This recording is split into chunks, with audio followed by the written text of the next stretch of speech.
Na bila shaka hujambo, karibu tuzungumze taarifa za michezo kupitia kipindi cha Viwanjani, kipindi ambacho kinaangazia yale yote ambayo yanagonga vichwa vya habari kwenye taarifa za michezo ambazo zinaandikwa, zilizojiri, lakini pia ambazo zinatarajiwa kujiri katika maeneo mbalimbali. Leo kuna mchezo mmoja wa ligi kuu ya NBC ambao utachezwa wakati Young Africans ikiwa dimbani kucheza dhidi ya Mtibwa Sugar kwenye uwanja wa KMC Complex Mwenge, Dar es Salaam.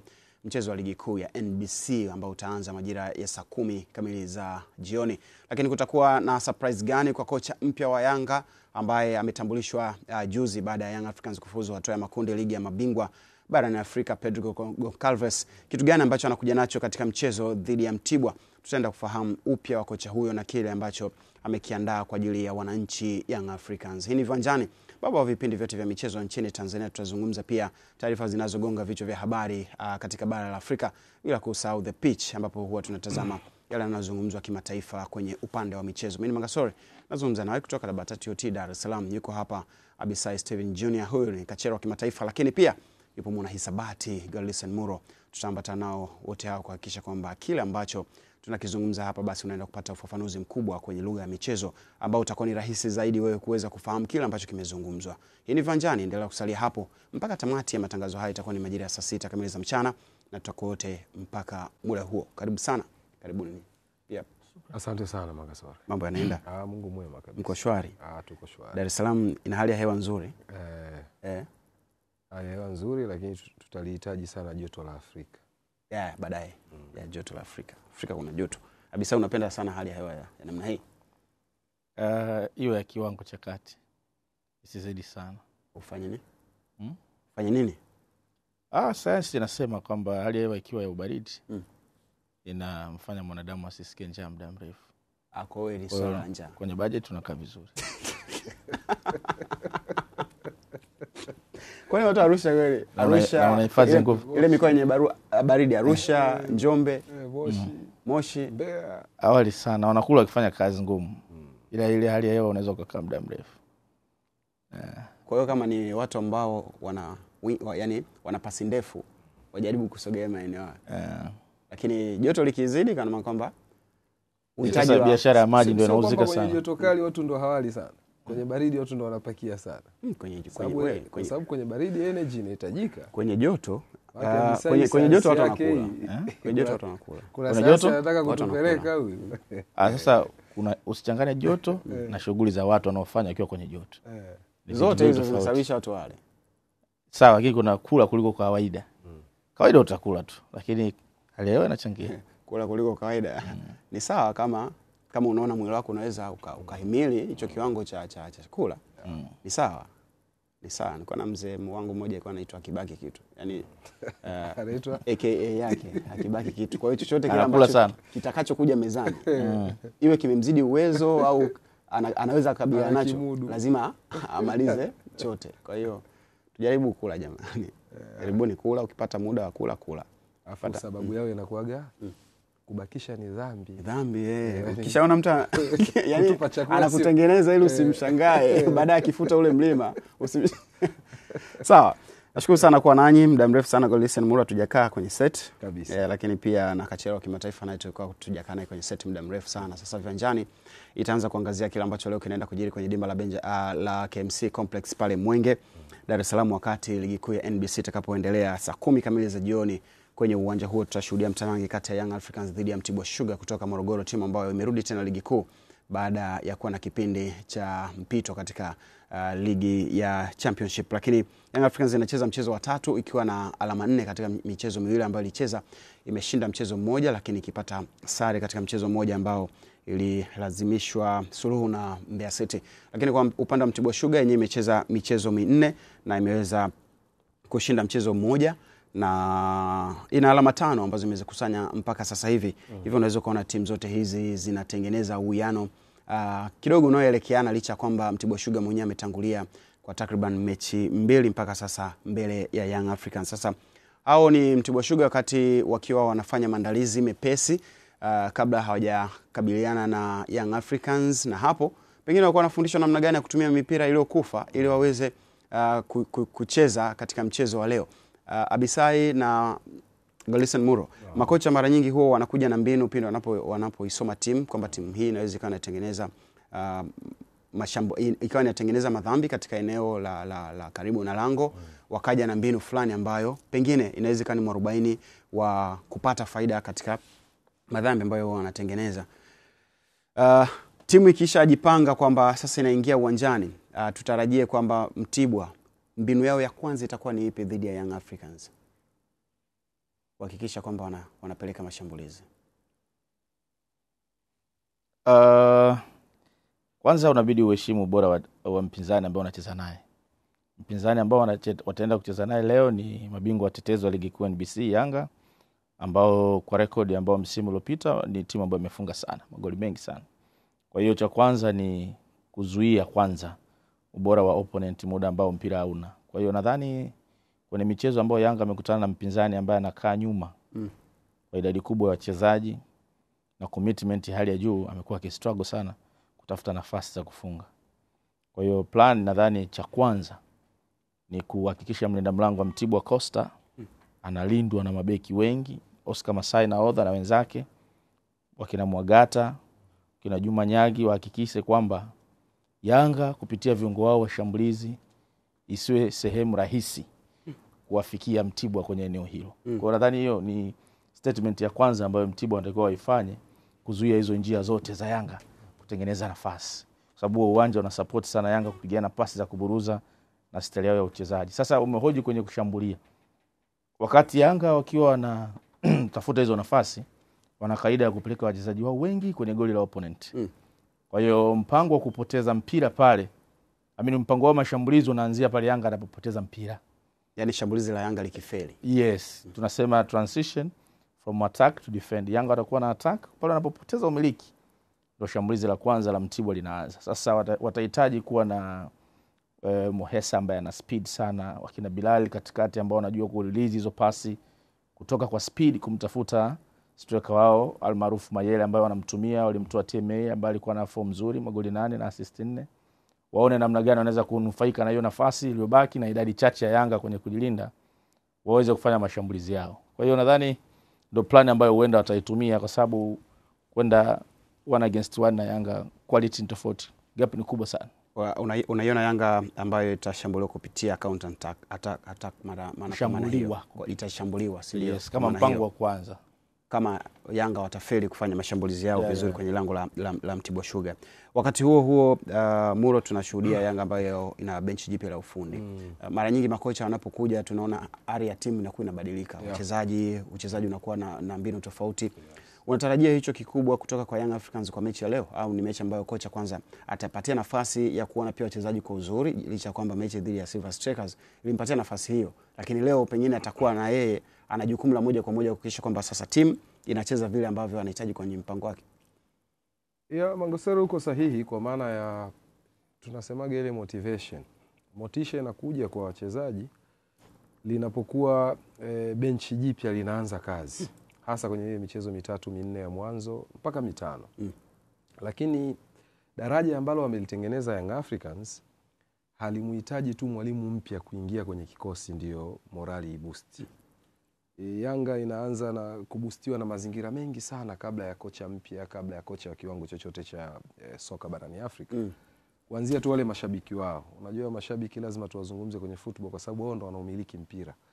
Ukisikia mara nyingi hata rais wa FIFA anavyozungumza ama tu zile promotions za FIFA, mashabiki ndio wanaomiliki mchezo. Na players wanacheza kwa ajili ya hao mashabiki.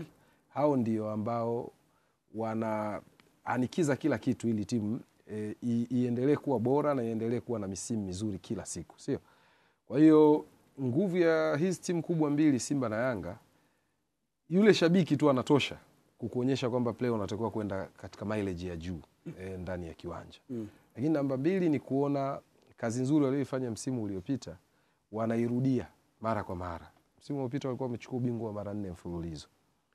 Nadhani kuna wachezaji wanatamani kuwa kwenye record maybe ya kuchukua ubingwa kwa mara ya kwanza, sababu ndo wameingia kwenye kikosi. Hawa kinaekua, kina Lasin Kouma, si ndio? Kundi hilo.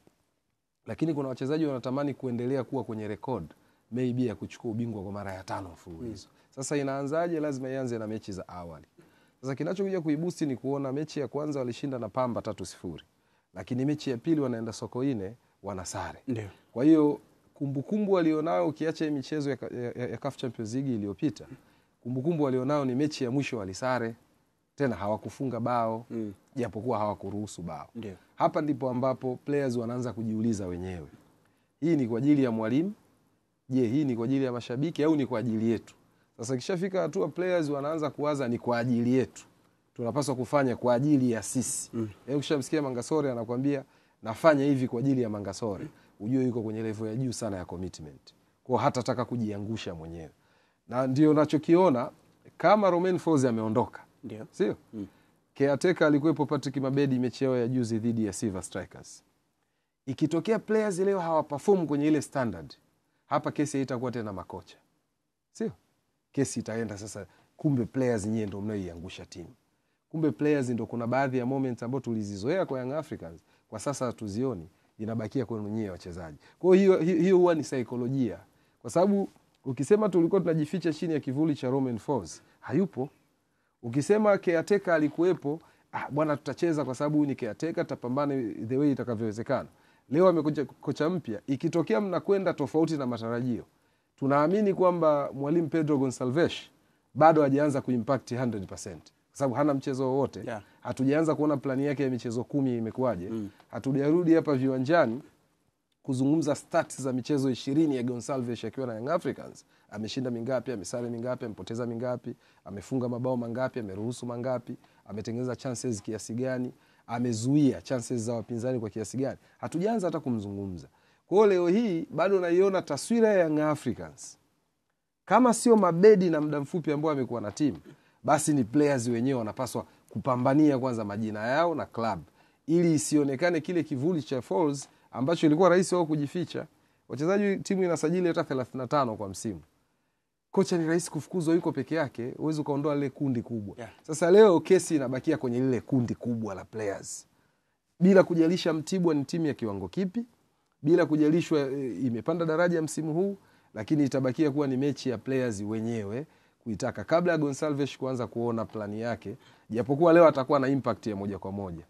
Inaweza isiwe ya selection ya kikosi, inaweza isiwe ya moja kwa moja, si kwenye fitness na tactics, lakini ikawa ya kisaikolojia. Mwalimu amezungumza tu nini na players wake, sababu kuanza kuimplement zile tactics ni mchakato, yani kwa maana mbinu ndani ya kiwanja ni mchakato.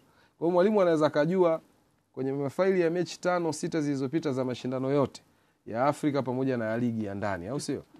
Hii timu ilikuwa ina regularities zipi, yani vitu vya kujirudia rudia, players wanaoanza mara kwa mara, nani yuko fiti, nani ana majeraha. Akaangalia kabisa, akaona okay, players wa aina fulani nimeona kwenye games kadhaa wamekuwa na performance. Sawa. Yes. Nirudi kwa Abisai. Abisai, timu nyingi ambazo zinacheza dhidi ya Magiant, hizi timu kutoka ligi kuu, hizi timu middle team hizi, mara nyingi wakicheza na Simba, wakicheza na Yanga, ni mechi ambazo kocha anaweza akaambia wachezaji ingieni uwanjani, wenyewe watajua kitu gani ambacho wataenda kukifanya, kwa sababu ni mechi ambazo zinauza wachezaji, zinatengeneza majina ya wachezaji, zinatengeneza pia timu kuendelea kuwa imara. Unaona Mtibwa imejiandaa kucheza na Yanga kwenye mtazamo upi? Ni mechi ambayo inaenda kwa wachezaji, ni mechi ambayo inaenda kwa Mtibwa kama Mtibwa, ama ni mechi ambayo itaenda kwa kocha?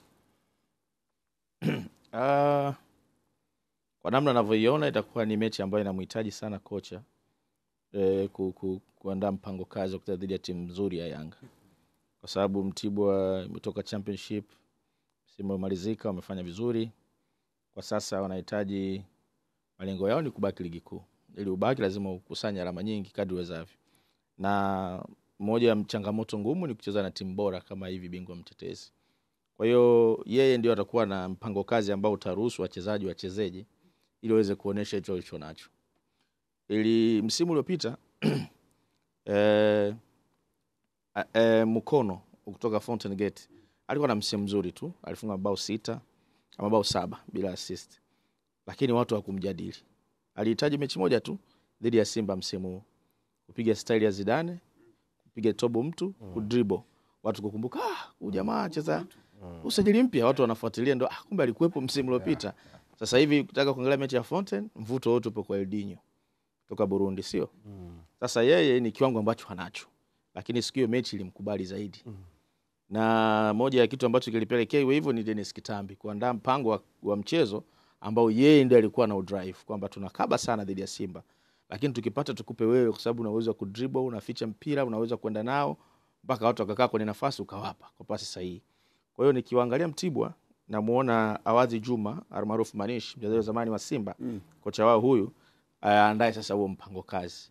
Atafute maeneo ambayo Yanga ni bora, wao wazibe, then wakati wanataka kufanya mpango wa kushambulia aandae mchezaji. Je, atamtumia Hilal kwa sababu anajua kupiga pasi sahihi, atamtumia Muhesa kwa sababu ana speed sana, au atamtumia huyo striker Mayele kwa sababu naye huwa ana harakati sana kwenye box, au atamtumia Omari Buzungu kiungo wa kati kwa ajili ya kupiga mipira mirefu kuliliza watu.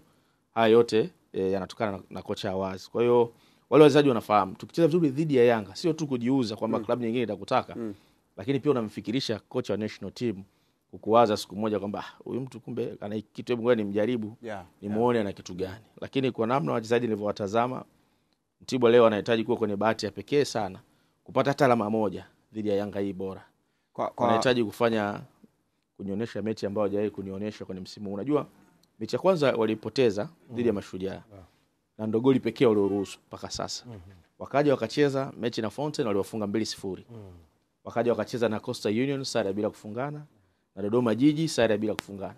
Kwa hiyo kwenye mechi 4 wameruhusu goli moja tu, tena mwanzoni mwa ligi. Sasa unaweza kuwasifu na defense bora, lakini swali dume linakuja, dhidi ya timu gani? Amecheza na Fountain ambayo haikuwa na saikolojia nzuri ya ushindani, lakini wamewafunga goli 2. Kwa pale kulikuwa na kipimo kizuri cha ushindani. Wamecheza na Coast hawajaruhusu goli, na wao pia hawajafunga. Wamecheza na Dodoma hawajaruhusu na hawajafunga. Lakini je, Dodoma na Coast wana kiwango cha Yanga? Yanga ana kiwango cha juu. Anaweza kuwauliza Mtibwa maswali mengi ya kutafuta ubora, then wao wakapata tabu kwenye kuyajibu. Kwa hiyo Yanga sema Mtibwa anahitaji kuwa na bahati ya tofauti leo kuweza kupata alama moja dhidi ya Yanga hii. Sasa kuna ule mpango ambao makocha wengi wao wanaingia na hiyo plan kwamba tunaenda kutengeneza alama 3 dhidi ya timu yoyote kubwa ama timu kubwa. Unapofeli wanaweza kama matatizoni zaidi. Zikianza kuonesha dalili kwamba huu mpango Mtibwa labda kuweza kupata alama 3 au 1 kwa Young Africans umefeli, na maana kwamba ni mafuriko ya tamia upande wao. Nini kocha ambacho anaweza akaja kama backup kama mpango wake wa kwanza utafeli, anakuja kukabiliana vipi na hasira ambazo pengine zinaweza zikatoka kwenye upande wa pili? Ni ngumu sana kwa uwezo wa walimu wetu, bila kuwakosea heshima ni ngumu. Kwa sababu wanapocheza na timu za Yanga, Simba, wengi wanajua washapoteza mchezo. Lakini wanaenda kupoteza kwa aina gani? Kwa namna gani? Ndio wanachowaambia sana wachezaji. Nishaye kumsikia siku moja baba yangu mzee Meja Mingange anasema yeye alikuwa na siku chache sana na timu ya Ndanda. Na alipanga kucheza na Simba bora kabisa. Kwa hiyo akasema plani yangu ni kwenda kupunguza idadi ya magoli. Kwa sababu aliona wachezaji wake level fitness iko chini, ana muda mchache na watrain, akaona hapa mimi Simba siifunge hata sasa. Kwenye interview akaulizwa akasema mlitaka nifungwe mengi. Unasema unanielewa? Kwa hiyo alitoa sababu za kiufundi. Nimechukua tibu muda mfupi. Nimeangalia fitness iko chini, afu na ratiba na Simba bora. Hii mimi siwezi kwenda kuifunga Simba. Lakini nisifungwe magoli ya aibu. Kwa ngoja nikapunguze idadi. Ndo akaenda, yani alifungwa 4 nadhani. Alijua anapoteza kama sio 2. Yani yeye alijua anapoteza, lakini wanahabari akamhoji kwamba mbona kama umekaba sana muogopa Simba, kama bado unataka nifunguke nipigwe ngapi? Kwa hiyo hiyo naiona kwa Mtibwa sawa kwenye hilo. Kwamba watajitahidi na wenyewe wapunguze nini? Idadi ya magoli. Sawa, tusubiri tuone mchezo huu ambao kama anavyosema Abisai Steven Junior kwamba pengine ni mpango wa kupunguza idadi ya magoli. Kama Mtibwa Sugar mpango wao utafeli, basi hali itakuwa ni ngumu sana kwao. Kwa sasa tukujuze kwamba kikosi cha Twiga Stars, je, unakumbuka kwamba kipo nchini Ethiopia? Basi leo tunazungumza na Timzo Karuge ambaye yupo huko, na tujuze kile ambacho kinaendelea kwenye kikosi cha Twiga Stars. Maandalizi yakoje kabla mchezo dhidi ya Ethiopia utakuwa vipi? Timzo Karuge, bila shaka kama unanipata vizuri, habari za hapo Deredawa?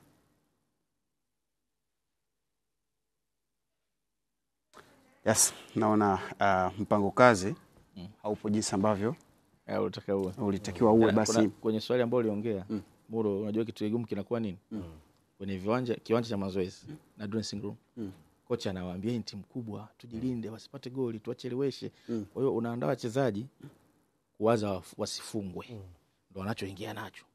Sasa mechi kianza wakiruhusu goli moja, huu kusisitiza mpango wa kusawazisha, ukusisitiza mpango wa kushambulia. Wataendelea kulinda. Wale wachezaji wanaona sisi tulichokuwa tunakilinda hakipo. Wanatoka kwenye discipline ya game. Wanaanza sasa, kama ulipanga wakabe, unaona kuna mtu anaanza kucheza rafu ovyo, kuna mtu anatoka kwenye nafasi, kazi yako unarudi kwa kukumbusha, rudi, kwa sababu wanaona kile ambacho tulihimizana tukifanye mbona hakina maana tena. Kwa unashangaa goli la pili, goli la tatu, wanaona tatu hawezi kurudi, wanapigwa la 4 la 5, mechi inaisha. Kocha anaambia basi imeisha, tuanze point 3 nyingine. Sawa, najuza kwamba timu ziko tayari, tunaweza tukazungumza naye kile ambacho kinaendelea huko Ethiopia kabla ya Twiga Stars hajavana na timu ya taifa ya wanawake ya Ethiopia. Timu za habari za Dire Dawa, na mambo yanaendaje hapo?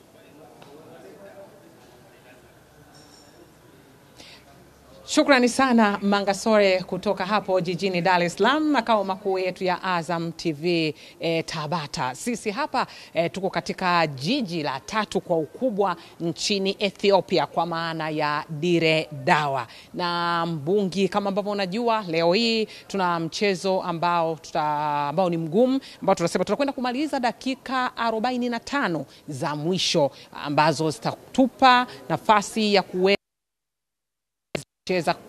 michuano ya AFCON kwa mara ya pili mfululizo pale nchini Morocco 2026. Kumbukwe kama mwaka jana unapokumbuka Mangasore, tulikwenda kucheza mchezo huo, na sasa tumeshamaliza ugeni, tunataka tukate tena tiketi ya kwenda huko. Hapa kama ambapo nimekuambia, tukiwa Dire Dawa, niko na mkuu wa msafara, si mwingine ni Debora Mwankemwa. Debora, karibu sana. Na kama unavyojua, huu ni mjumbe wa kamati ya utendaji, si ndio, ambaye ameteuliwa na Rais Wallace Karia, na vyao vingine atakwenda kutuambia. Tukuache tulilike mwenyewe, mimi nimeanza na hicho.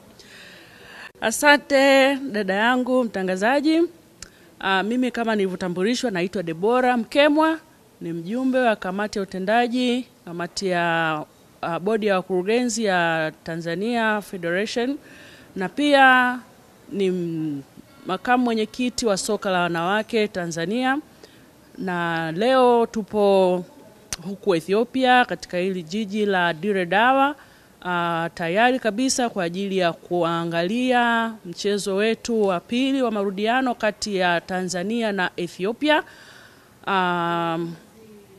No, hivyo sasa siku imewadia, tulikuwa tukisubiri kwa hamu, lakini sasa siku imefika, na leo saa 9 kamili alasiri tutakuwa dimbani na wachezaji wetu wakiendelea kuwakilisha taifa katika hiyo mechi ya marudiano.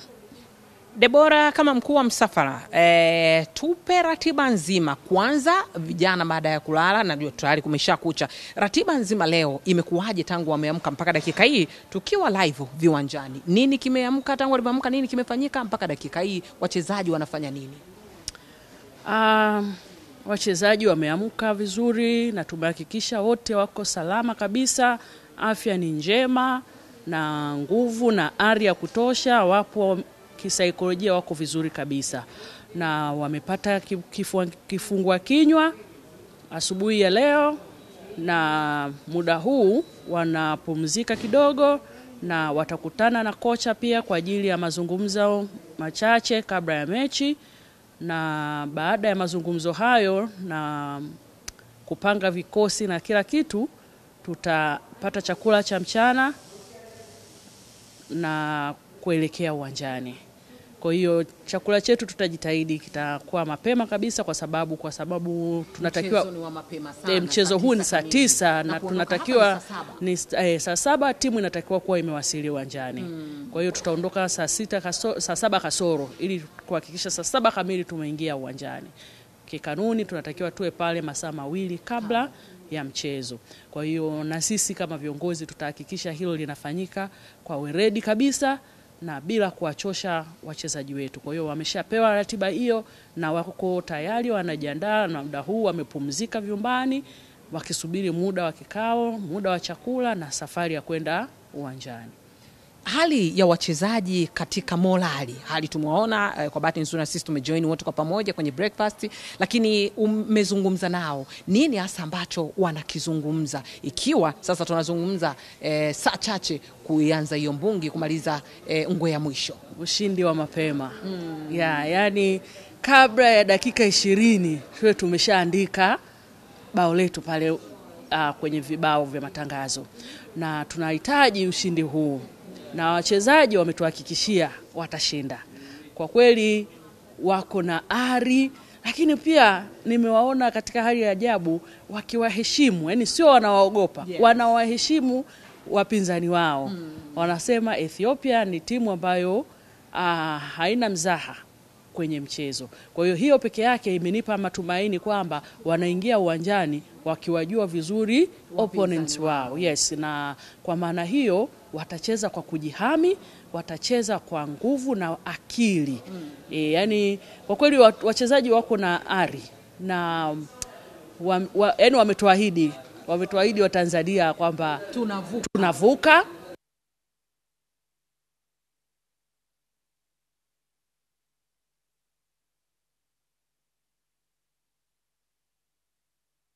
Na huyo ni Timzo Karuge akizungumza na mkuu wa msafara wakiwa Diredawa Ethiopia, wakijiandaa na mchezo ambao utachezwa leo majira ya saa 9 kamili za alasiri kwa saa za Afrika Mashariki. Pengine ni mchezo ambao pia unatarajiwa kwa hamu kubwa zaidi na Tanzania tuweze kupata ushindi katika mchezo huo wa ugenini ili kuweza kuhakikisha tunasogelea tiketi ya kufuzu AFCON 2026 kwa upande wa wanawake ambayo ipo njiani.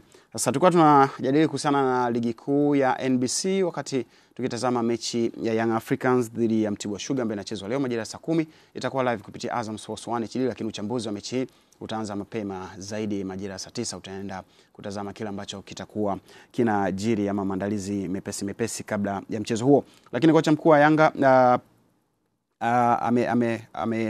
taarifa ambayo inahusu benchi la ufundi la Yanga ambalo lilitangazwa jana na afisa habari wa klabu ya Young Africans Ali Kamwe, jinsi ambavyo makocha hao wataenda kufanya kazi, ambapo kocha mkuu wa Young Africans Raio Oreno Pedro Goncalves ameanza kazi ya kuinoa timu hiyo akiwa uwanja wa Avic Town, ikiwa ni maandalizi ya mchezo wao wa ligi kuu dhidi ya Mtibwa Sugar uwanja wa KMC Complex. Kocha huyo ameanza majukumu yake akichukua mikoba ya kocha Roman Folz aliyetimuliwa kazi Oktoba 18 baada ya kutoridhishwa na ufundishaji wake ndani ya timu hiyo. Hata hivyo, kumekuwa na swali, je, ni nani atakuwa msaidizi namba 1 wa Pedro? Meneja wa habari na mawasiliano wa klabu ya Young Africans alitoa ufafanuzi kuhusiana na hilo. Ilikuwa ni jana kwenye mkutano wa waandishi wa habari kati ya Young Africans dhidi ya Mtibwa Sugar kwenye maandalizi ya mchezo huo. Nichukue nafasi hii kuwapa taarifa ndugu zangu waandishi wa habari na wanachama na mashabiki wa klabu yetu Young Africans. Kocha mkuu wa klabu yetu Young Africans ni Pedro Goncalves kama ambavyo tumemtambulisha, na kocha msaidizi namba 1 ni Felipe Pedro ambaye tayari tumemtambulisha, na kocha Patrick Mabedi sasa hivi atakuwa second assistant au msaidizi namba 2. Maana yake lineup ya Young Africans kwenye technical bench yake itakuwa na Pedro Goncalves kama kocha mkuu, Felipe Pedro atakuwa msaidizi, alafu Patrick Mabedi atakuwa kocha msaidizi namba 2. Maboresho mengine kama yatafanyika tutarudi kuwajuza kuhusu technical bench hiyo. Vipi mwalimu Pedro Goncalves atakuwa kwenye benchi la ufundi? Uongozi wa klabu ya Young Africans unafahamu kwamba kuna taratibu na kanuni zake ili mwalimu aweze kuketi kwenye benchi la ufundi, na tunafanya jitihada zote kadri iwezekanavyo tuweze kuzimaliza kwa wakati na head coach Pedro Goncalves awepo kwenye benchi la ufundi siku ya kesho. Ziko taratibu na kanuni kama nilivyoeleza ambazo ni lazima tuzishughulikie, lakini ukiangalia kocha Pedro ameingia nchini, ilikuwa ni weekend, kwa taratibu za kuzishughulikia kama mambo ya vibali na taratibu nyingine tuna hii siku ya leo tu. Ndio maana nikasema tutafanya jitihada zote kadri iwezekanavyo aweze kuwa sehemu ya benchi la ufundi kama ambavyo kanuni za. Nichukue nafasi hii kuwapa taarifa ndugu zangu waandishi wa habari na wanachama na mashabiki wa klabu yetu Young Africans. Kocha mkuu wa klabu yetu Young Africans ni Pedro Goncalves kama ambavyo tumemtambulisha, na kocha msaidizi namba 1 ni Felipe Pedro ambaye tayari tumemtambulisha, na kocha Patrick Mabedi sasa hivi atakuwa second assistant au msaidizi namba 2. Maana yake Naam, Patrick Mabedi anaenda kuwa kocha msaidizi namba 2 kwenye kikosi cha Young Africans, na huyu ni miongoni mwa makocha ambao waliingia mkataba hivi karibuni na Young Africans. Sasa majukumu yake kidogo naona yameshuka. Ni kama Molin, wakati Molin anatoka KMC, mpango wa Young Africans ulikuwa ni tofauti na ule ambao ulienda baadaye kwake. Unajua Molin aliingia kama caretaker kwanza. Kuisimamia timu wakati Sidramovic ameondoka ghafla ile kwenda Algeria, sio? Lakini baadaye alikuja kabidhiwa majukumu kama ya kurugenzi wa ufundi, ambaye by the way anakuwa hana characters zinazopishana sana na kocha. Yes, kwa sababu ambapo anaweza pia kusimama kwenye benchi la ufundi. Very sure. Hata Ralf Rangnick tushaona sana yule Austria. Anaweza kuwa kocha, anaweza kuwa mkurugenzi wa ufundi. Lakini of course haya ni majukumu, kwa sababu mabenchi ya ufundi leo hii kwa sayansi ya mpira ilivyopiga hatua, assistant kuna wakati wanafika mpaka 3. Yaani number 1, number 2, number 3. Unakuta mmoja ni kwa ajili ya reserve team, timu ya akiba. Mwingine ni kwa ajili ya kikosi cha kwanza. Ndio unasikia kocha msaidizi namba 1 mara nyingi ndo anadili zaidi na maendeleo ya kikosi cha kwanza. Kikosi cha kwanza sio wachezaji 11. Ni wale wachezaji wote wanaoenda kuanza kwenye mchezo na walioko benchi. Wanaweza kuwa 18 mpaka 20. Kwa ile first team mara nyingi ukuta kocha msaidizi ana impact nao moja kwa moja. Na hii kupindua hii nyuma geuka, wa kwanza atakuwa wa mwisho, pia wa mwisho atakuwa wa kwanza, inatokea. Hata Mamelodi Sundowns wakati yuko Mankiti Mankoba pale na mwenzake na Roland Mokoena. Kuna wakati Roland Mokoena ndo alikuwa 3 unajua. Baadaye ndo alikuja kuwa kocha mkuu wao kina Mankiti Mankoba. Pamoja na nani? Steve Kompela. Steve Kompela na Mankiti Mankoba. Kwa hiyo inatokea, lakini uzuri ni kwamba wote wanapaswa kuwa na level fulani ya leseni ya ukocha, maybe ni CAF A ama CAF Pro license, ambao ndio inampa hiyo eligibility, usahihi wa kwenda kufanya kazi. Tusaidiane kwenye kitu kimoja ambacho mara nyingi makocha wa kisasa ama wakileo wameonekana wakija wanakuja na benchi lao la ufundi. Wanakuja na watu wao ambao wanaamini kwamba watakuwa nao karibu. Unakuja na mtu wako ambao unaamini mtakuwa nao karibu, afu unakutana na mwingine pia katikati yenu. Inaweza ikaendeleza kile kocha ambacho alikuwa na kihitaji kwa urahisi zaidi, ama kunaweza kukatokea sintofahamu kwa sababu unakutana na mtu mwingine mpya, inabidi umuongeze kwenye benchi lako la ufundi, ama ni maridhiano ambayo pia kocha na mwenyewe aliona kwamba inawezekana tukakaa na mtu huyu na tukafanya kazi wote pamoja. Nafikiri kwanza hii ilikuwa kasumba ya muda mrefu, hasa kwenye soka letu. Kuna baadhi ya timu ambao sio vema kutaja majina hata ya wahusika wenyewe. Ilikuwa kila kocha akiondoka anasalia kocha msaidizi yule wa muda mrefu kwenye timu husika, sio? Na kocha mpya anapokuja anamkuta na kazi inaendelea, lakini timu ikipitia katika mitikisiko, bwana fulani atakuwa anamuangusha. Hiyo kasumba kama unaikumbuka vizuri. Si vyema kutaja sana majina. Lakini kwa makocha ambao wanaheshimu mifumo ya kisoka inavyotenda kazi, wanaamini sana kwenye kufanya kazi na benchi la ufundi ambalo wameshafanya nalo kazi. Sawa.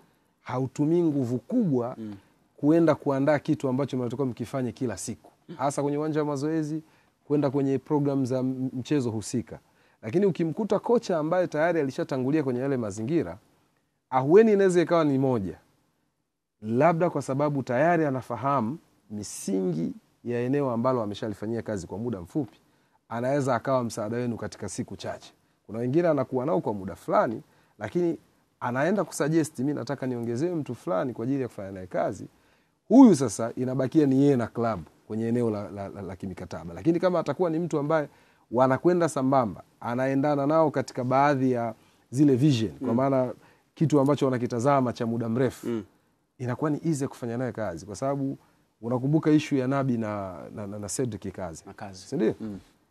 Issue ya Nabi na Cedric Kaze, manake kila mmoja alimkuta mwenzake katika mazingira tofauti. Hawakutoka wote pamoja, wanashuka kwenye timu pamoja.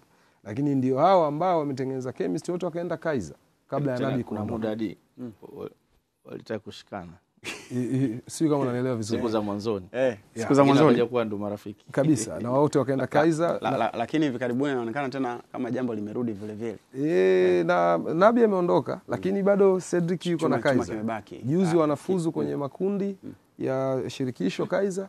Cedric ndo alikwenda kuongea na waandishi wa habari baada ya mchezo. Kwa hiyo inawezekana nini mnachofanana, Okay. nini mnachokiwaza kinachofanana, lakini uzuri ni kwamba heshima ya makocha iko kwenye eneo moja. Pedro Gonçalves ni kocha mkuu, Patrick Mabedi ni kocha msaidizi nambari 2. Asilimia kubwa kazi yako kubwa ni kuhakikisha mpango kazi ambao mwalimu ndo anautengeneza kama taswira ya kila kitu kinapaswa kufanyika ndani ya club. Mimi niwe sehemu ya msaada hicho kifanyike katika Abisai, kuna faida gani ya timu kuwa na kocha mkuu, kocha msaidizi namba 1, namba 2 au mpaka namba 3? Ukubwa wa benchi la ufundi unasaidia vipi timu kwenye mikakati yake? Kikubwa unakuwa na ma think tank mengi. Uwezo wa watu wengine kufikiria zaidi vizuri kwenye mbinu, na hata siku unapokuja kuleta mpango kazi, ndio wana uwezo wa kukuchallenge ili kutafuta kujua wewe umedhamiria nini. Kwa mfano mimi nikiashumu wewe ni kocha msaidizi namba 1, Muro namba 2. Leo mimi nakuja na mpango hapo kwenye viwanjani. Nasema mimi ni kocha Mtibwa, mechi ya Yanga hii mimi naenda nashambulia mwanzo mwisho. Nataka niwashambulie, ni wa surprise kwa sababu watazoea tu kwamba sisi tutakaba. Ndio. Kwa nataka tu press. Muro atakuja atasema huo mpango mbona sisi hatuna watu kupress fulani na fulani hawezi. Mangasolo atakuja atasema kama unataka kupress basi tuchague tu muda. Tu press dakika 5 za mwanzo au 10. Tulinde energy, tusipress kwanza. Tuwavuruge afu tuone wanafanyaje, afu tutapress tena. Lakini tusifanye 1 2 3 kwa sababu tutachoka.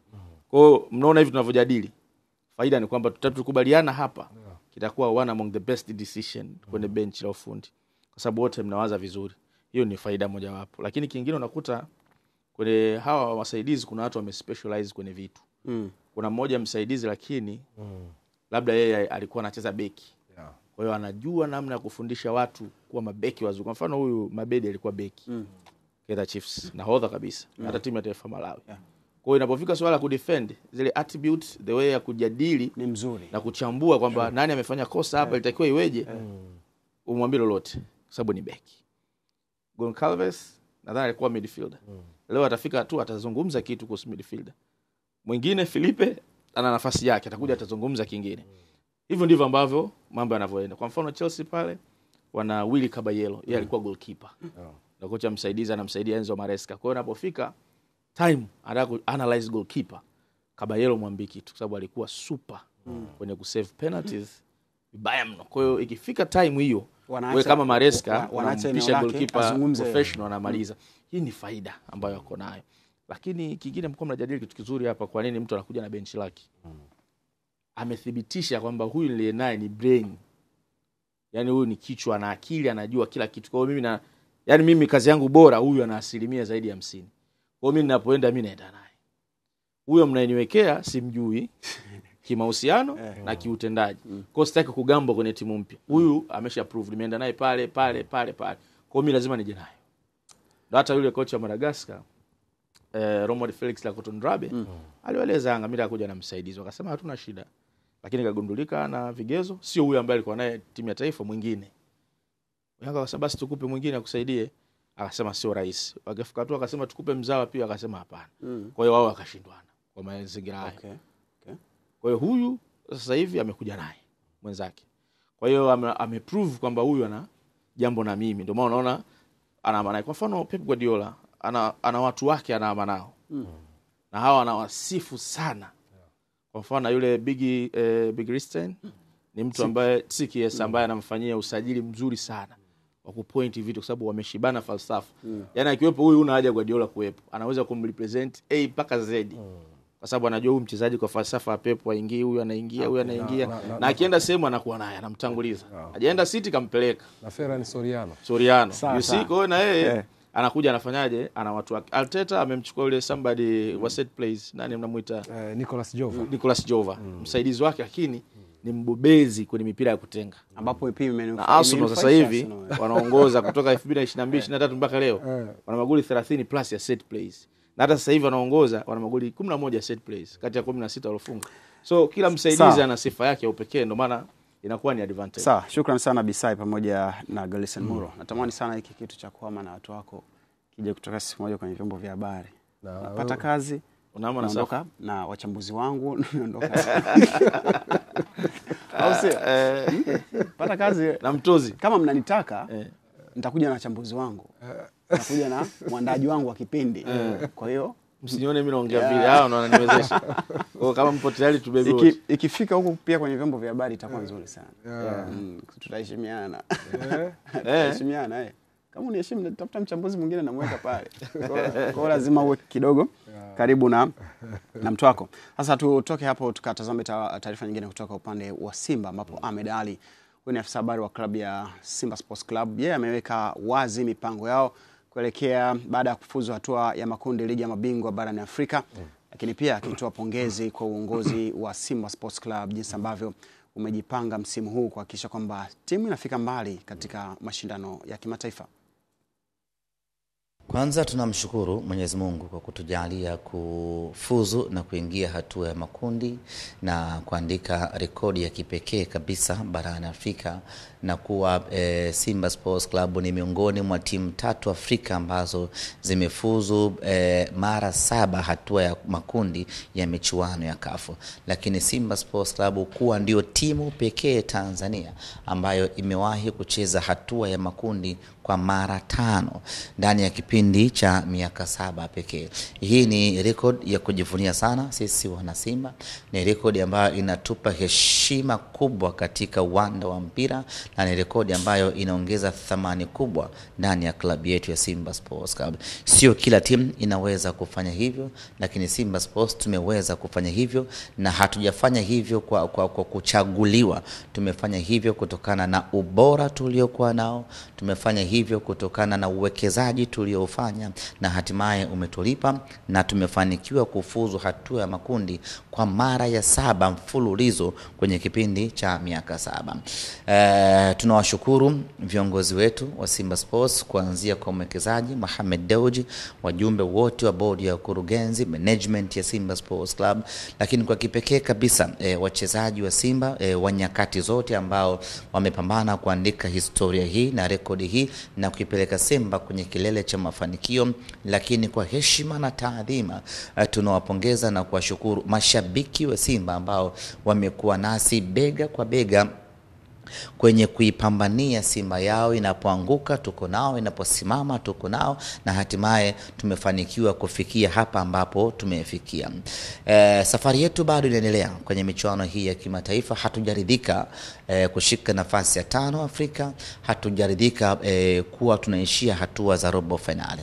Mwaka huu kwa mapenzi yake Mwenyezi Mungu tumejidhatiti na kujipanga tuvunje rekodi yetu wenyewe ya kuishia hatua ya makundi, tusogee mpaka hatua ya nusu, kutoka hatua ya robo finali tusogee mpaka hatua ya nusu finali. Na tukitazama mwenendo wa timu yetu, tukitazama aina ya wachezaji tuliokuwa nao na benchi la ufundi, tunaiona Simba ikitimiza malengo yake ya msimu huu ya kufika hatua ya nusu finali. Kwa sasa mikakati bado haijaanza, tunasubiri tarehe 3 ya mwezi wa 11 insha Allah yapangwe makundi ya ligi mabingwa Afrika, tujue mpinzani wetu ni nani, na baada hapo tutachora ramani ya wapi tunapita kuelekea ambako tumekusudia kufika.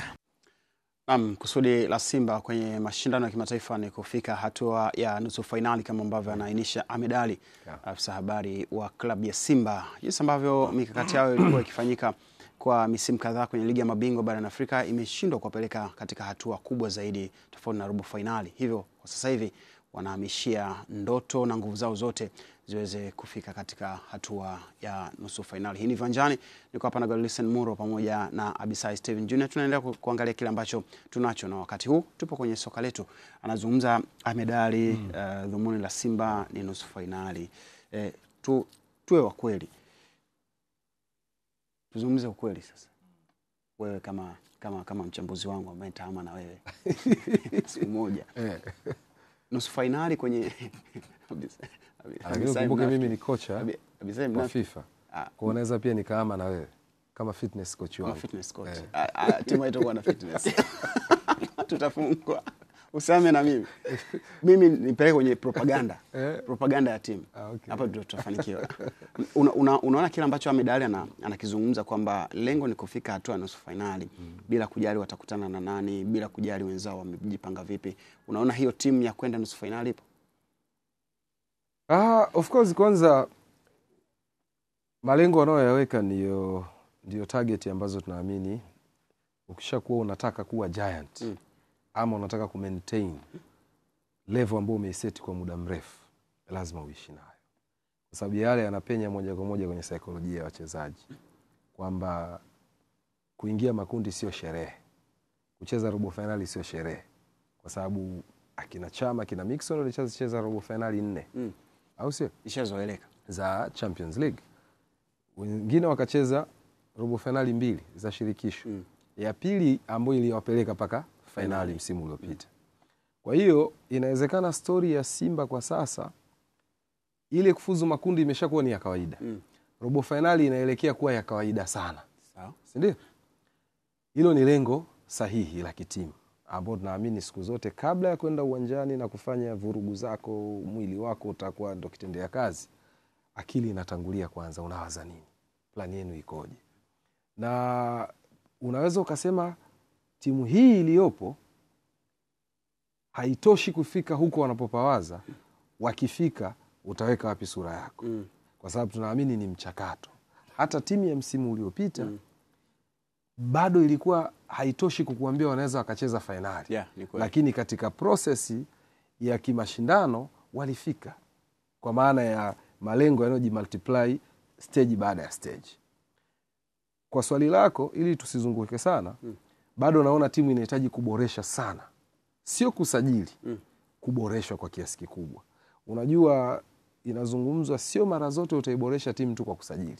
Mzee Wenger alishaji kujisemea, sio kila dirisha uende sokoni, sio kila dirisha la usajili dogo ama kubwa utavunja benki. Kuna wakati wewe unatengeneza plani gani ya kuboresha kile ulichokuwa nacho kiwe bora. Mimi naona maeneo mengi sana wametimia msimu huu. Ni maeneo machache tu ambayo yanahitaji kuongeza nguvu. Kwanza Simba inahitaji kuanza kuseti ile standard ambayo tulizoea misimu kama 3-4 iliyopita. Haishi kushinda, ile ina dominate mechi. Kwa sasa hivi at least alivyokuja Pantev, unaiona timu inacheza kwa swaga ya timu kubwa. Sio kwa ile namna ambavyo timu inacheza, tumepata bao moja tuzuie kupita kiasi, tulinde hichi tulichokipata. Lakini timu inapaswa kuonyesha kwamba mpinzani asikushambulie tu kwa sababu huna mpira.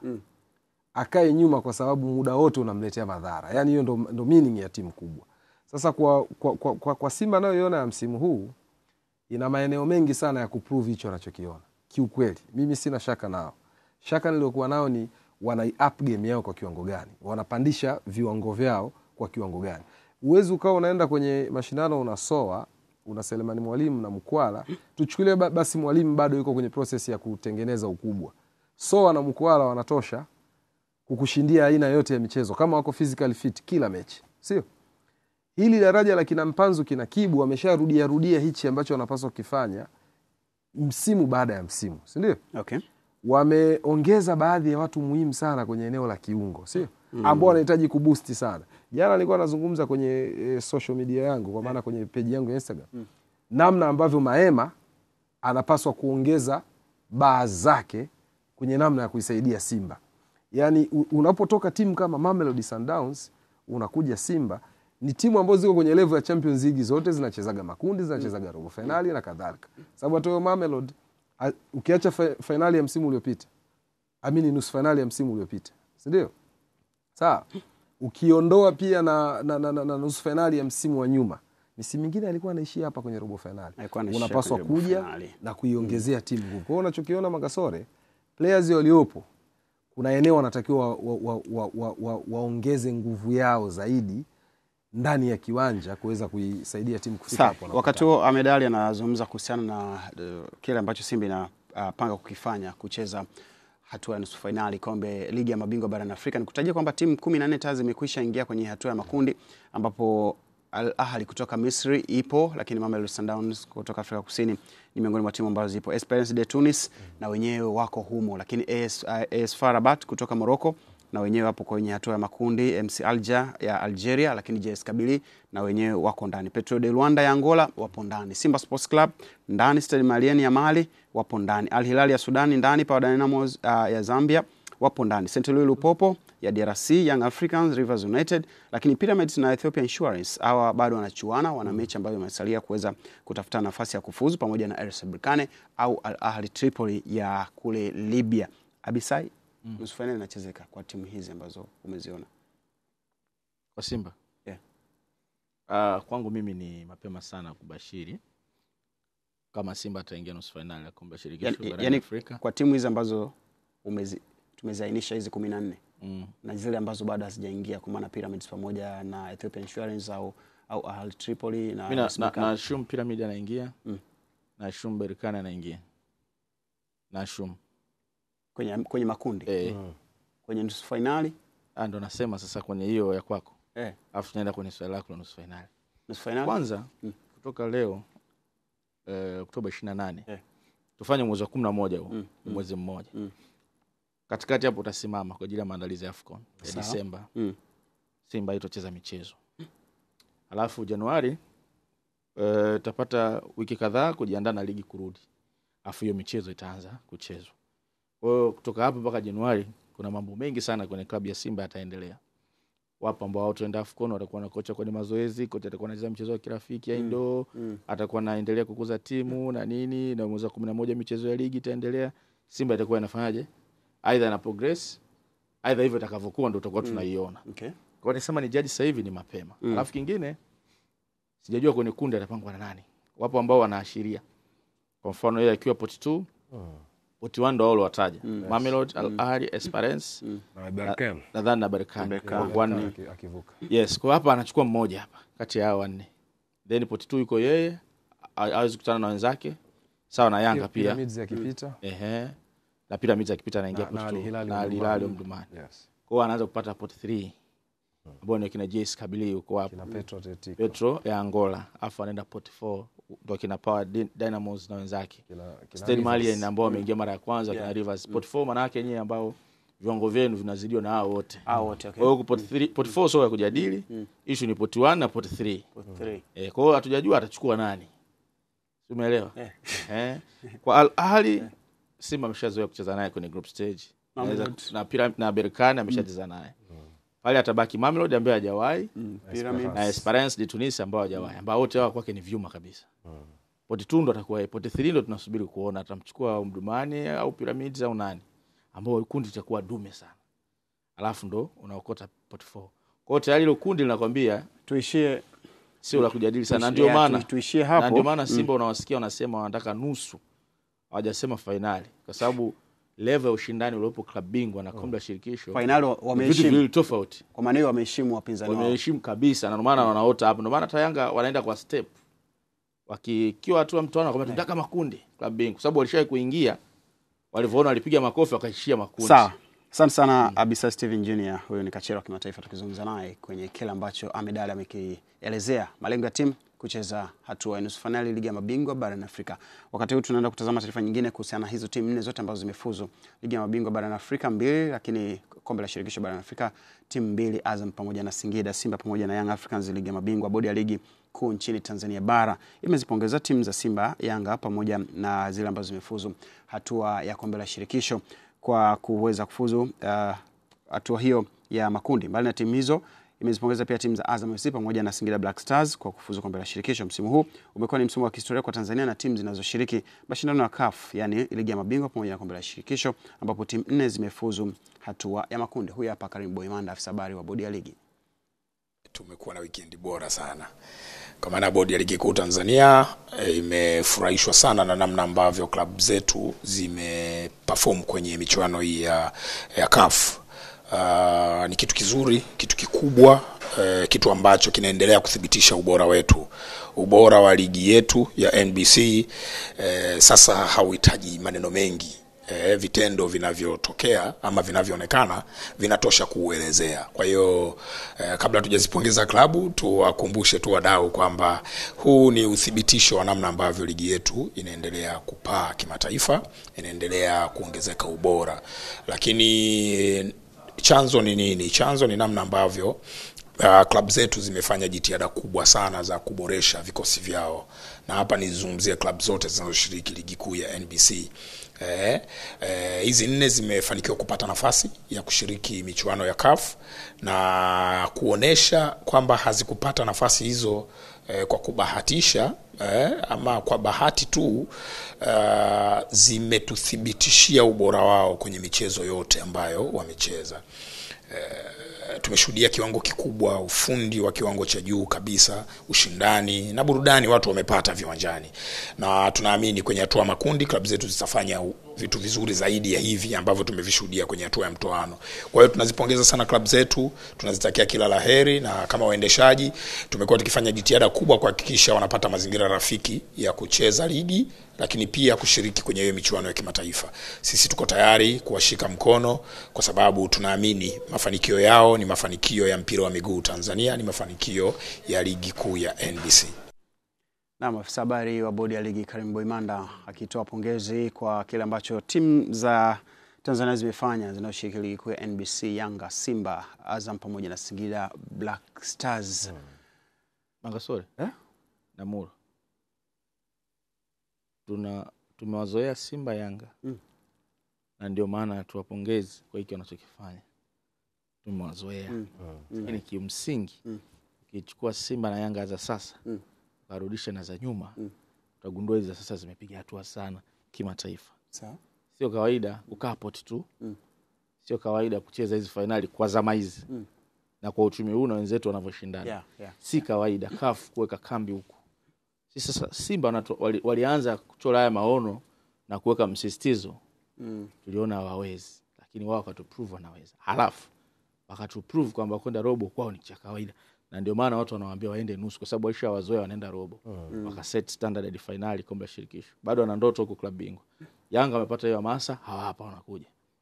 Sasa hivi ni mataifa matatu tu ambayo wameingiza timu 4 zote kwenye CAF Confederation na CAF Champions League. Ni Misri, Morocco na sisi Tanzania.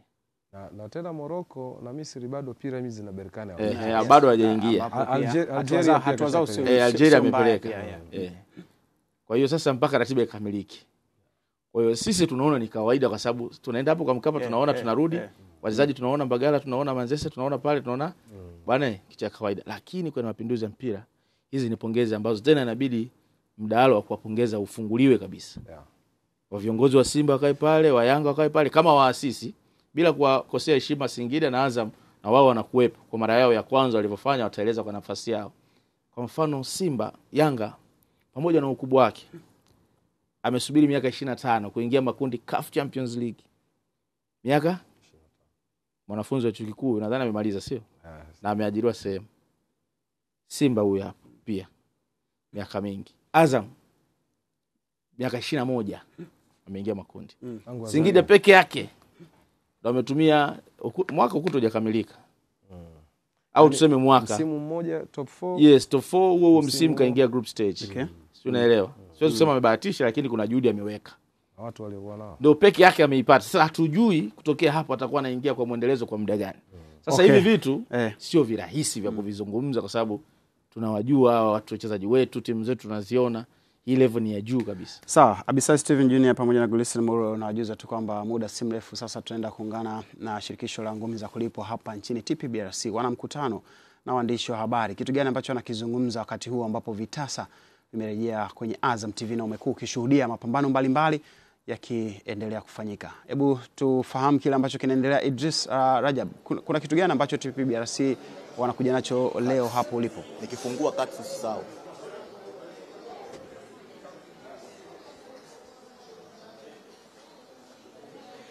Naam, hii ni Starlight Arena na kama unavyoweza kuona huku nyuma yangu, hili ni dimba kwa maana ya uringo ambao unatumika kwa matumizi ya fight. Na kubwa zaidi kilichokutanisha hapa leo hii ni mabondia wa kike ambao wao wameweza kupewa vifaa vya michezo ambavyo wanaweza kuvitumia katika mapambano mbalimbali. Lakini kwa upande mwingine hapa yupo barozi wa Ufaransa nchini Tanzania. Yeye ndio mmoja wapo aliyeongoza tukio zima hili la kutoa vifaa hivi kwa mabondia wa kike. Wapo hapa kina Leila Macho, lakini pia kina Stumai Muki wapo hapa. Lakini kubwa zaidi tukio hili naenda kumwachia ndugu yangu Alex, yeye ndiye atakayeenda kutupitisha kwa maana ya moja mpaka mwisho kujua wamejipanga vipi leo. Bwana ndugu yangu karibu. Asante, nashukuru. Mimi naomba nikukabidhi kipaza sauti hiki utupitishe mpaka kufikia tamati. Asante, nashukuru kwa tuseme fursa hii. Mimi naitwa Alex Galinoma na niko hapa kwa niaba ya Galinoma Foundation, ambapo leo tulikuwa na hafla kidogo ya kuwapa vifaa vya michezo mabondia wa kike ambao hapo nyuma 2023 walipiga picha wakishirikiana na Alliance Francaise na ubalozi wa Ufaransa.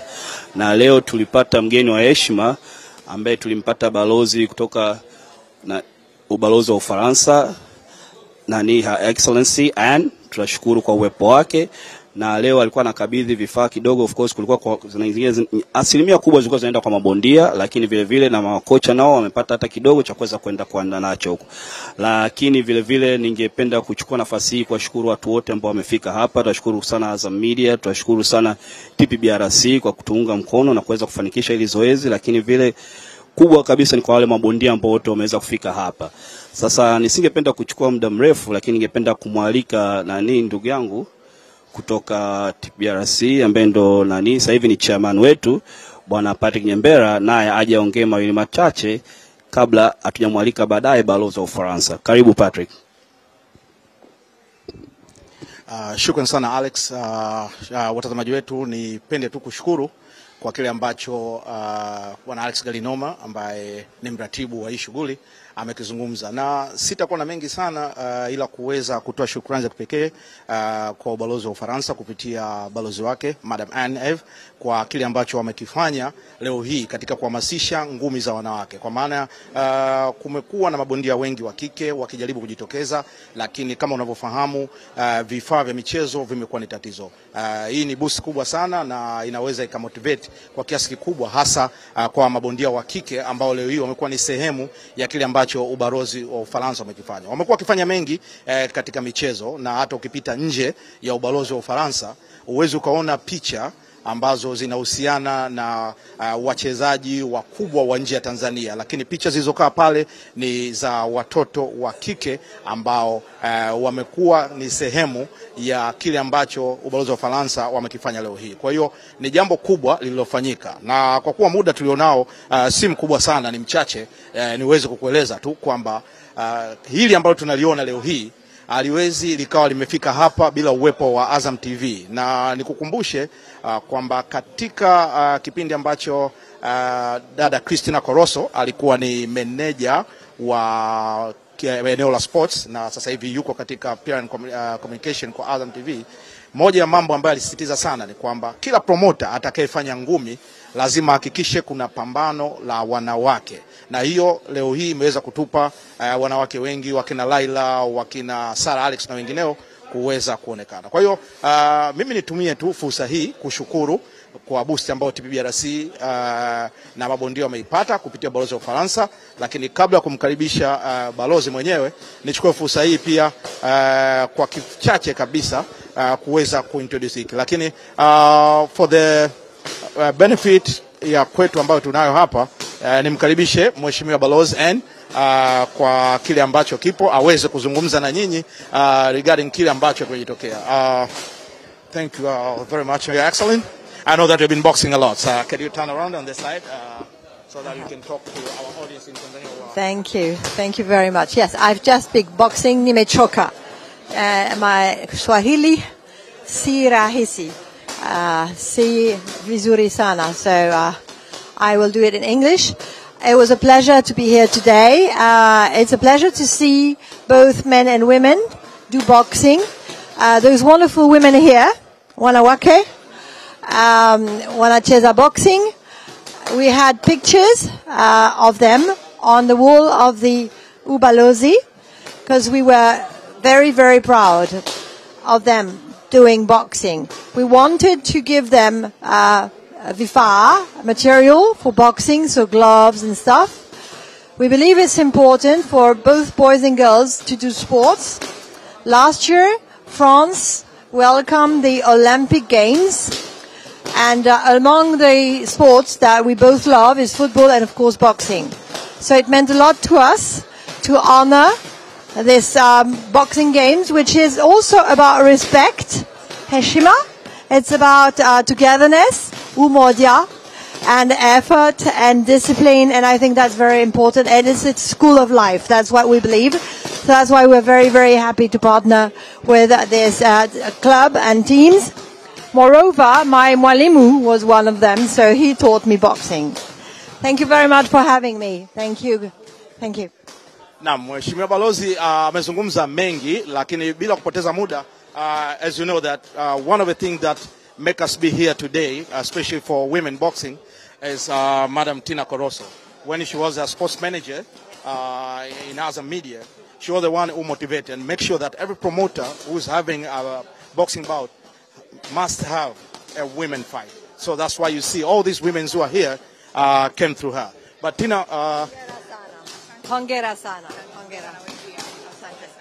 Neno lako ambalo sasa hivi linaweza likaenda. Maana nimekuwa tena sio kama mwenyekiti, nimemchukulia Idrisa, lakini atakuja kuuliza maswali mengi kwa watazamaji. Nahisi maswali yote yamejibiwa.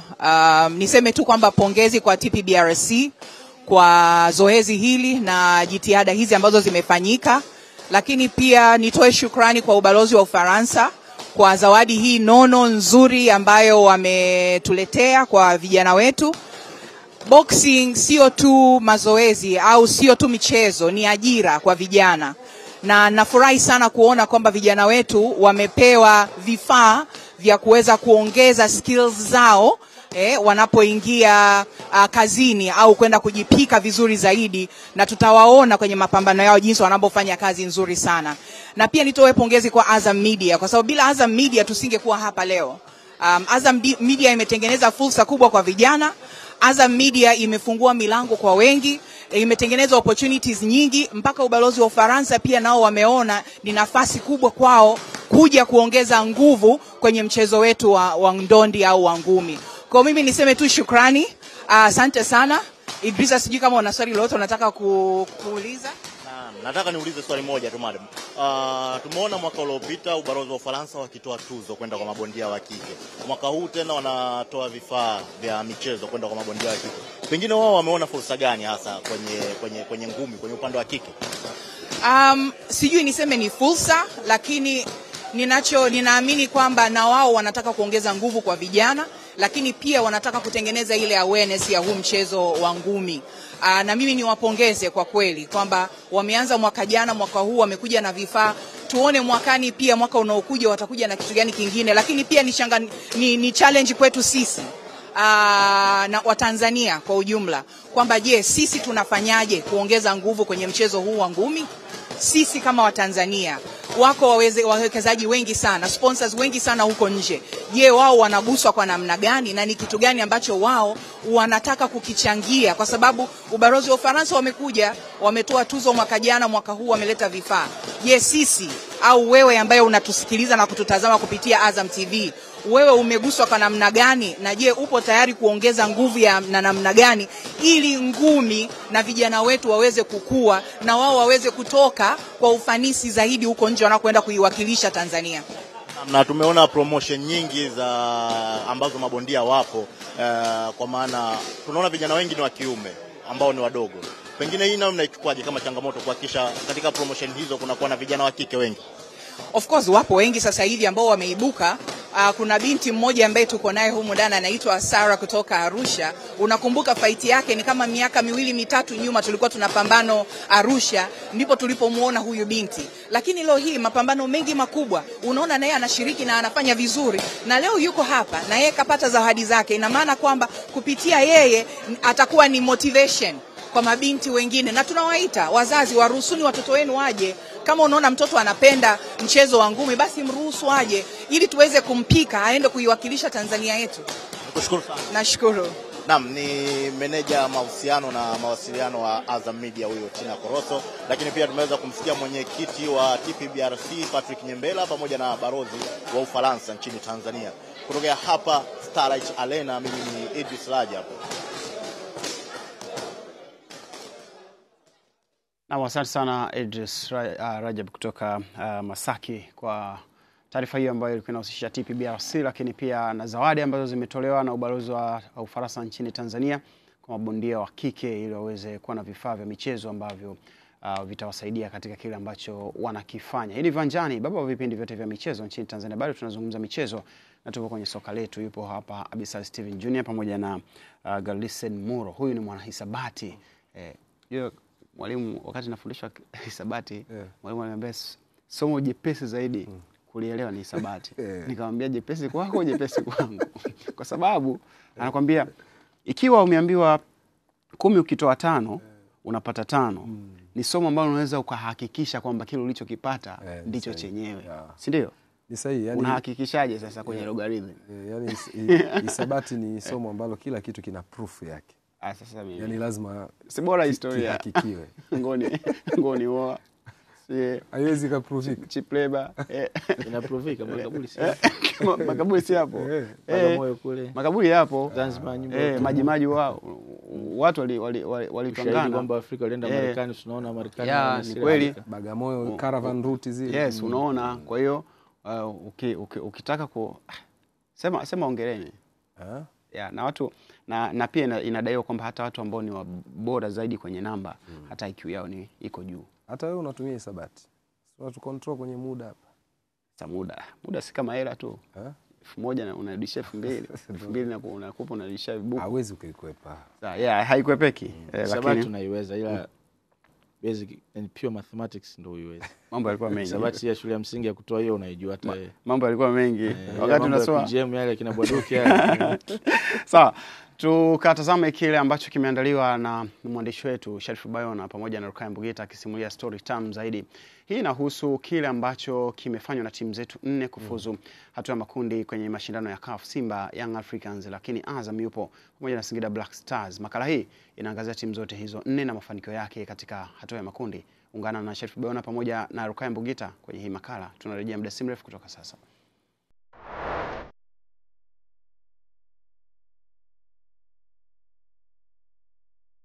Imani kwamba mwaka huu ndio ule mwaka ambao nchi yetu itaandika historia, kwamba timu zetu zote zitakwenda makundi. Tunataka timu zetu zote zicheze robo finali, zicheze nusu finali na zicheze zenyewe finali. Mungu ibariki kazi ya mikono yangu kwa kila apataye kusikia. Mungu ibariki Tanzania kwa wingi wa baraka ulizotupatia. Hii huwa ni dua maarufu kwa kila msakatonge na mtambua neema juu ya kile alichojaliwa. Dunia ya michezo hii leo inashuhudia wingi wa neema, ikiwemo timu 4 za Tanzania kwa mara ya kwanza zikifuzu kuingia katika hatua za makundi, jambo ambalo halijawahi kutokea. Ni ndani ya miaka 4 ambayo uwekezaji mkubwa umefanyika ndani ya soka la Tanzania chini ya Amiri Jeshi Mkuu wa taifa hili Samia Suluhu Hassan, aliyekuja na wazo la nje ya boksi na kuwaza kuwa ipo haja ya kutia motisha kwa timu hizi za Tanzania. Ndipo goli la mama lilipotambulishwa na klabu zetu kama Azam, Yanga, Simba pamoja na Singida Black Stars kuleta upinzani mkubwa. Magoli matatu ni shilingi milioni 15, sawa na shilingi milioni 5 kwa kila goli moja, kwa sababu magoli yetu ni kwa mechi ambazo mmeshinda. Chukua kutoka kwangu hili. Hii ni kwa mara ya kwanza taifa hili linapata kushuhudia klabu 4 za kwetu wenyewe kufuzu katika hatua ya makundi ya mashindano ya kombe la ligi ya mabingwa pamoja na shirikisho. Hii ikiwa ni nafasi ya nchi yetu kushuhudia zao la matunda yaliyopandwa kwa muda mrefu na Rais Samia. Nani asiyelifahamu hili? Ni ndani ya zama hizi ambazo si vilabu pekee bali kama taifa linakwenda nufaika na mashindano makubwa ya AFCON, ikiwa ni mara ya kwanza pia ardhi ya Tanzania inapata nafasi ya kuwa muandaaji wa mashindano haya makubwa ambayo kwetu yalibaki kuwa ni ndoto za abunuasi, na sasa kuyaona yakifanyika nchini mwetu, hili tuweke akilini. Kwa upande wa michezo, mafanikio mbalimbali yamepatikana, na kubwa ni Tanzania kufanikiwa kwa mara ya kwanza kwa mwenyeji wa matukio makubwa ya michezo ya kimataifa ya AFCON kwa mwaka 2027 na CHAN kwa mwaka huu wa 2027. Miradi ya AFCON tutajenga uwanja wa kisasa kabisa wa mpira. Tutajenga na hoteli ya nyota 5 katika eneo hilo, lakini vile vile tutajenga na hospitali, kwa sababu hayo ndio masharti yanayotakiwa na waandaaji. Vyote hivi vitakuwepo. Karibu dola za Kimarekani milioni 180 zitatumika kwa ajili ya kujenga mambo haya. Pale ninaposema kwamba tutakuwa na uwanja kuliko Anfield, sio utani. Maana washabiki wa Manchester wanasema Old Trafford. Again, Old Trafford haifiki kwenye uwanja utakaokuwa Zanzibar. Ni ndani ya zama hizi timu za wanawake zimepata mafanikio makubwa, ikiwemo kutinga robo fainali ya kombe la dunia.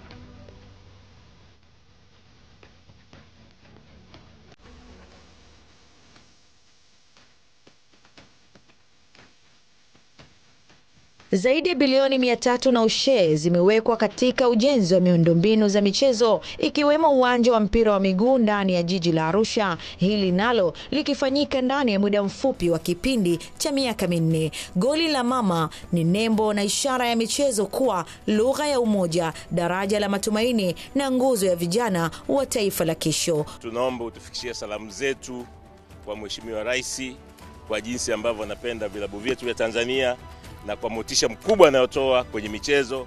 Sasa nakabidhi 45 za zawadi ya goli la mama kutoka kwa Mheshimiwa Dr. Samia Suluhu Hassan, Rais wa Jamhuri ya Muungano wa Tanzania. Goli la mama ni wavu ukamatao ndoto za taifa hili lisije potea. Mwandishi wa makala hii si mwingine bali ni mguu wa dhahabu Sharifu Bayona, nami msimuliaji wako ni Rukaya binti Wambugita.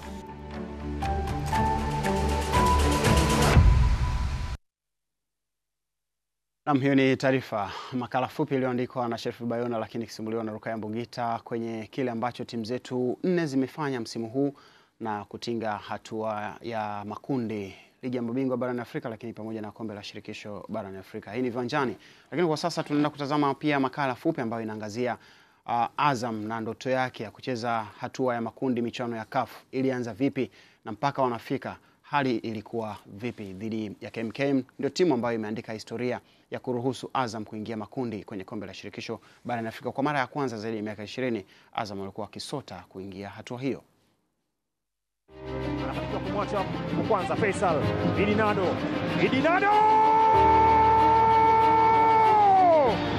Faisal anakicheza na Jefte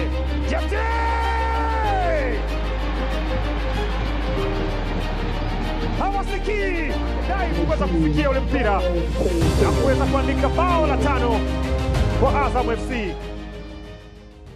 Moyo ukijaa shukrani, macho hulia kwa furaha, kwani chozi la furaha ni mvua ya baraka kwa wale wote walioshinda. Hii leo mpira wa miguu unatupa historia mpya iliyojawa na ujasiri wa ubora wa soka la Tanzania, kwa namna ambavyo klabu kubwa ya Azam FC ilivyoweza kuliandika hilo. Ni ndani ya karne ya kizazi cha sasa chenye wingi wa ushuhuda, wingi wa sayansi na teknolojia ya kudhihirisha na kueleza mafanikio ya Azam FC ndani ya zama ambazo mimi na wewe kwa macho na masikio tunatosha simulia kwa vizazi na vizazi bila ya ugumu wa aina yoyote. Ni ndani ya Ijumaa tulivu ya tarehe 24 ya mwezi wa 10 ndani ya uwanja wa Chamazi Complex, ambao ndio uwanja wa nyumbani wa klabu kubwa ya Azam FC, iliyobarikiwa na uwepo wa dua nyingi pamoja na sala za mashabiki wake, ili ikaribisha timu kutokea Zanzibar KMKM kwenye michuano ya kombe la shirikisho barani Afrika, ikihusisha mchezo wa hatua ya pili kufuzu kwenye hatua ya makundi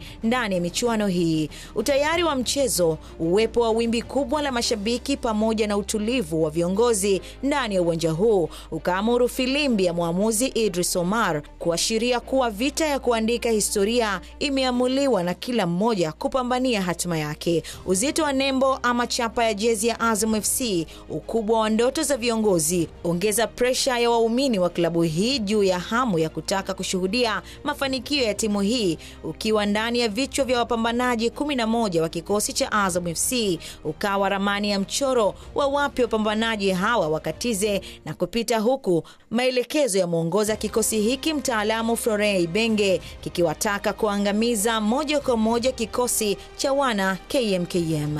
Ni ndani ya dakika 22 mtaalamu Idi Nado akafungua kitabu cha kumbukumbu kilichoandikwa kwa wino wa dhahabu kwa historia itaikumbuka Azam FC kuingia ndani ya makundi ya kombe hili kwa mara ya kwanza tangu kuanzishwa kwake, na sisi tukilitizama hili. Kisha koki ya mabao ikafunguliwa na mshambuliaji kutokea DR Congo, Jafet Kitambala Bora, aliowainua waumini wa klabu hii.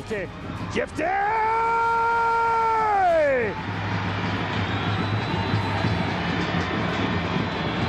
Alichofanya New Aman Complex Zanzibar